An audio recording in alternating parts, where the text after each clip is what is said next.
Hi guys, आजपासून मी blog बनवायचं सुरुवात केली आहे. आज मी बनवणार आहे चिकन मोमोज. कारण परवापासून लागतोय श्रावण आणि मी गुरुवारचं खात नाही. सो आजचा माझा शेवटचा दिवस आहे चिकन खायचा. असं तर आईने आज कोंबडी वडे बनवलेत, पण मला आवडत नाही कोंबडी. फक्त मोमोज आणि शॉर्मामधलं आवडतं. सो आज मी बनवते, व्हिडिओ पुढे अपलोड करते, चेक करा.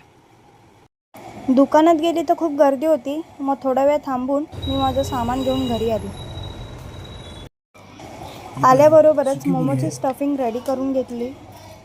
मी आता खूप दमलेली आहे आणि मोमोज बनवणं अजून चालू आहे. बाय. दीदीला थोडा मस्का मारून तिच्याकडून मोमो बनवून घेतले. कटकट करून का होईना, पण बसले एकदाचे मोमोज करायला.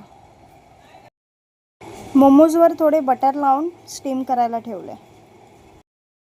आणि फायनली मोमोज रेडी झाल्यावर पहिला घास हा आमच्या दीदीच्या पोटात गेला. आणि अशा प्रकारे मोमोज सर्वांना खूप आवडले.